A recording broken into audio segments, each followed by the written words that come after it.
Halo semuanya, pada pertemuan kali ini kita akan melanjutkan pembahasan kita pada subjek Intro to Macroeconomics dengan topik Saving and Investment.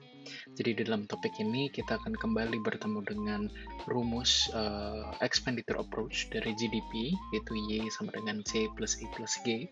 Nah, tapi di sini kita tidak memasukkan net export atau ekspor dan import karena sekarang kita mengasumsikan bahwa negara yang kita analisis ini eh, merupakan negara dengan perekonomian tertutup atau closed economy, artinya dia tidak melakukan transaksi ekspor impor dengan negara lain. Dan yang menjadi fokus utama dari GDP kita ini adalah relasi antara saving and investment. Nah, di sini kan ada komponen investment ya dari rumus GDP kita, gitu ya. Nah, tapi saving ini hal yang baru nih, yang sebelumnya ketika kita mempelajari GDP kita belum membahas tentang saving. Saving, tabungan itu terdiri dari dua bentuk ya, ada yang bentuknya private dan ada yang bentuknya publik. Untuk yang private ini bisa dihitung dengan mengurangi ya pendapatan nasional dengan private consumption dikurangi dengan tax.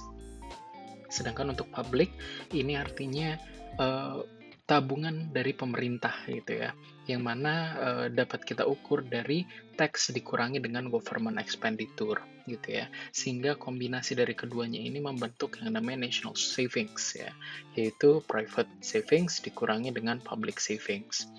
Oke, nah terkait dengan public savings, ini merupakan satu instrumen dari fiscal policy, ya, yaitu budget policy. Jadi budget policy ini bisa yang bentuknya itu balance atau berimbang, ya, ketika tax sama dengan government expenditure, bisa defisit ketika pengeluaran lebih besar, dan bisa surplus ketika pemasukan lebih besar, begitu. Nah, sekarang kita input nih rumus dari national saving yang kita miliki ke dalam relasi saving equals to investment ya. Jadi kita mendapatkan Y minus C minus T ditambah T minus G sama dengan I. Yang mana sebenarnya bentuk rumus ini itu diturunkan lagi dari identitas si GDP itu sendiri ya. Jadi kalau misal nih consumption kita pindah ke sebelah kiri, government expenditure kita pindah ke sebelah kiri, lalu kita munculkan variable tax di sini ya, karena di sini yang satu plus, yang satu minus, jadi kan kombinasinya adalah nol ya, jadi nggak ngefek gitu. Nah, tapi ketika kita perkenalkan variable tax, jadi kita bisa melihat private saving dan public saving begitu ya. Jadi sekarang kita memiliki identitas saving equals to investment. Selanjutnya kita akan membahas tentang pasar ya. Nah, kalau misalnya di microeconomics kita udah pernah membahas tentang pasar, jenis-jenisnya dan juga kurvanya. Sekarang kita akan kembali bertemu dengan pasar, tapi pasar ini adalah spesifik untuk pasar loanable funds ya.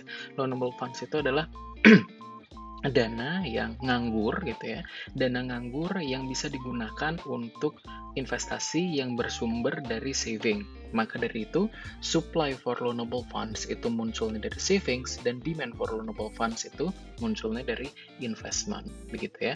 Nah, kalau misalnya diperhatikan di sini, kita bisa melihat hubungan antara loanable funds dengan interest rate. Ya, kalau misalnya kita lihat supply for loanable funds itu dia punya kurva yang upward sloping, sedangkan demand for loanable funds ini memiliki kurva yang downward sloping. Terhadap apa? Terhadap interest rate.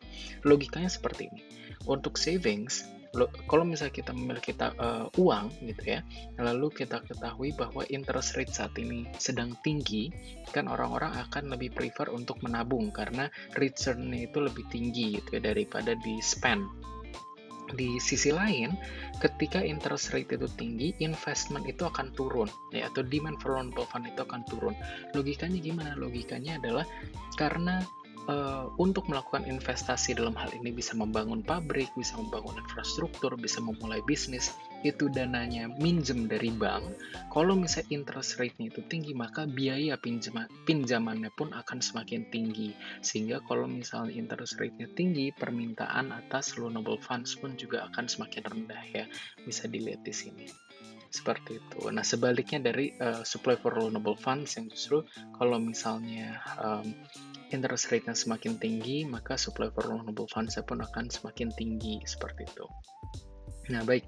Sekarang kita lihat dampak dari kebijakan terhadap market for loanable funds ini ya. Sekarang let's say kita punya dua stimulus ya. Yang satu adalah saving incentive, yang satu lagi investment incentive. Yang artinya yang satu ini ingin ingin mempengaruhi supply ya, yang satu lagi ini ingin mempengaruhi demand. Nah, jadi kalau misalnya kita lihat saving incentives terlebih dahulu, dia akan menggeser kurva supply for loanable funds ya ke arah kanan, yang mengakibatkan di sini kita lihat interest rate akan turun ya, dan jumlah loanable funds akan naik. Jumlah uang yang dipinjamkan gitu ya, yang di loan gitu ya. Nah, di lain sisi kalau misalnya ada investment incentives, dia akan mendorong DLF ya, dia akan mendorong kurva demand for loanable funds, sehingga kita sekarang memiliki titik keseimbangan di mana interest rate naik, tapi jumlah funds, jumlah dana yang dipinjamkan itu juga semakin meningkat seperti itu. Nah, tadi kan kita memiliki policy, fiscal policy, budget policy, ya, fiscal budget policy. Ternyata itu memiliki dampak juga terhadap market for loanable funds gitu ya. Nah, sekarang logikanya seperti ini. Kalau misalnya si pemerintah itu menjalankan kebijakan defisit, ya artinya dia government spending lebih besar daripada tax, artinya kan public saving akan turun, ya public saving akan turun, ya sehingga karena SLF itu adalah saving, yang mana saving ini terdiri dari private dan public. Kalau misal publiknya turun, maka savingnya juga akan turun. Akhirnya SLF pun juga akan turun, gitu ya. Sehingga SLF akan bergeser ke sebelah kiri, gitu, yang akan menghasilkan interest rate yang lebih tinggi atau jumlah dana yang di loan yang dipinjamkan itu akan semakin rendah, seperti itu ya. Nah, di lain sisi kalau misalnya nah, ini ada dua sudut pandang ya. Jadi ada dua sudut pandang. Satu sudut pandang itu yang seperti sudah dijelaskan sebelumnya, public saving turun, SLF turun. Nah, tapi di sisi lain, kenapa budget defisit itu justru mempengaruhi saving? Kan bisa aja jadinya defisit policy itu justru meningkatkan demand ya, demand for loanable funds, karena pemerintah butuh uang, jadi pemerintah minta gitu ya, loanable funds, sehingga akan terjadi pergeseran dari demand for loanable funds, dan pada akhirnya kita akan melihat interest rate yang menaik dan quantity for loanable funds yang meningkat gitu ya. Nah, ini ada dua pendekatan ya, dua-duanya dengan logika yang sama-sama kuat begitu ya, dan ini tergantung dari dosen ya. Jadi tergantung dari dosen, tergantung dari guru kalian, atau juga tergantung dari buku yang kalian baca. Jadi bisa ada dua outcome terhadap satu kasus budget defisit seperti itu ya. Nah, beda sisi kalau misalnya budget surplus ya, artinya di sana akan terjadi kenaikan supply for loanable funds. Nah, hal yang menarik dari budget defisit ya, itu adalah bisa terjadi satu efek yang namanya crowding out effect ya. Crowding out effect ini adalah efek yang disebabkan dari defisit yang mengurangi supply for loanable funds ya. Karena dampaknya adalah interest rate akan naik ya. Interest rate akan naik sehingga deficit policy akan menurunkan jumlah investasi seperti itu ya. Sampai sana tentang market for loanable funds. Nah, bicara tentang loanable funds artinya kita akan berbicara juga tentang uang gitu ya. Nah, jadi di sini sekalian kita juga akan membahas tentang money creation process ya, proses pembuatan uang. Dan proses pembuatan uang ini bukan dari central bank ya, melainkan dari commercial banks. Central banks, kalau misalnya di Indonesia, Bank Indonesia dan Perum Peruri itu hanya sesederhana mencetak uang dan mengesahkannya. Tapi yang pembuat uang itu justru adalah commercial banks, dan ini terjadi karena satu metode dalam perbankan yang disebut sebagai fractional reserve banking.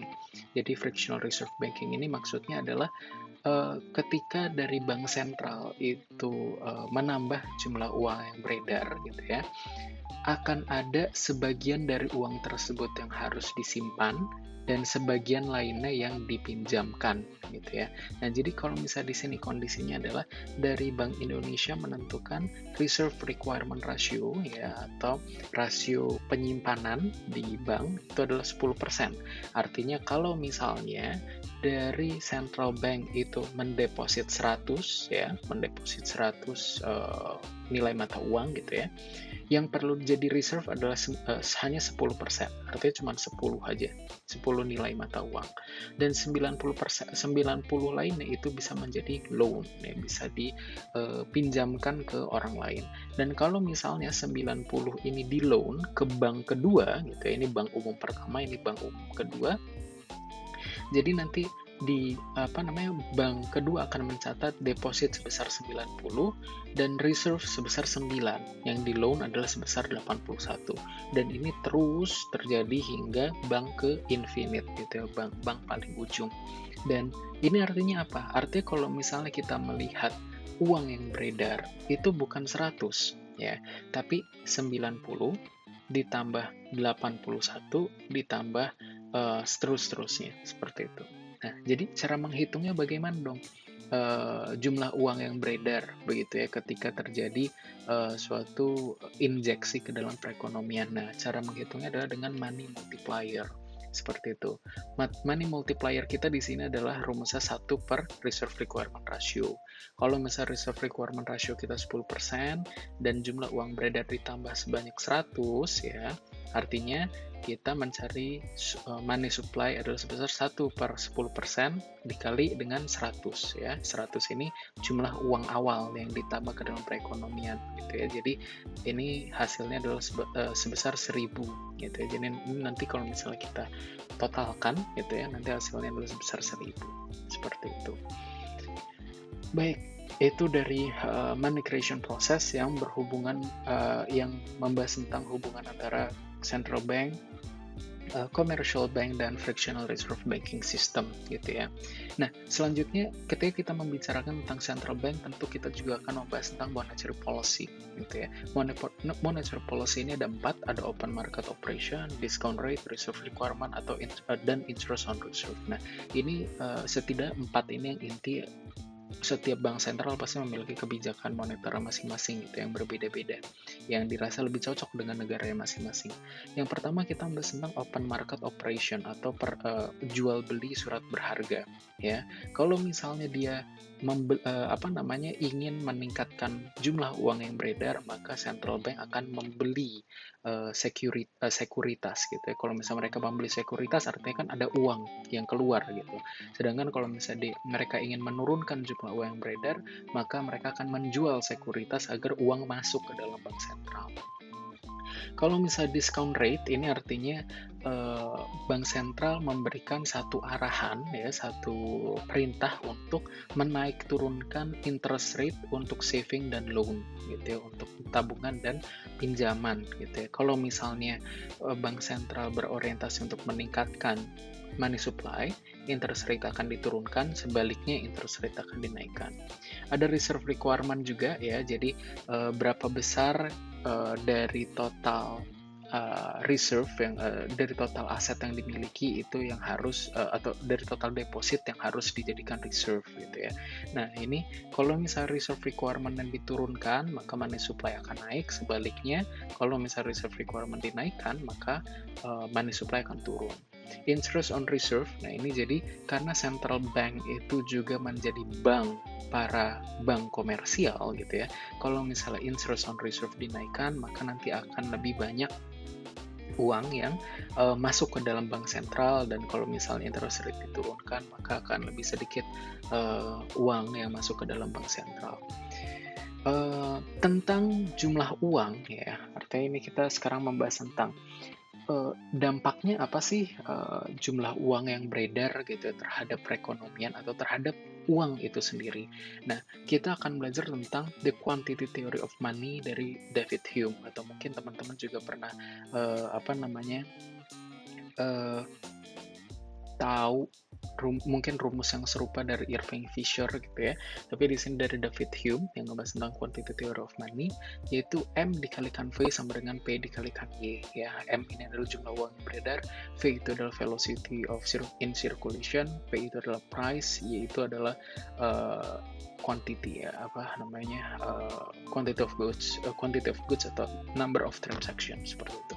Nah, dari sini kita bisa lihat dari grafik di bawah sini ya.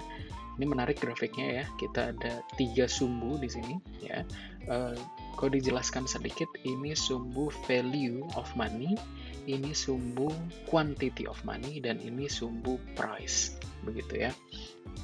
Dan nah di sini kalau misalnya teman-teman lihat, price ini mulai nolnya dari atas ya. Jadi semakin kesini artinya semakin tinggi price-nya. Kalau misalnya kita memiliki money demand yang downward sloping gitu ya, dan kita punya grafik money supply yang sudah ditentukan oleh negara gitu, ditentukan oleh bank sentral. Lalu bank sentral melakukan injeksi begitu ya, injeksi uang. Nah, yang bisa dilihat di sini pertama, MS bergeser ke kanan, titik keseimbangan turun ya, dan penurunan titik keseimbangan ini akan berdampak pada penurunan nilai uang ya. Ketika nilai uang turun, artinya untuk jumlah uang yang sama itu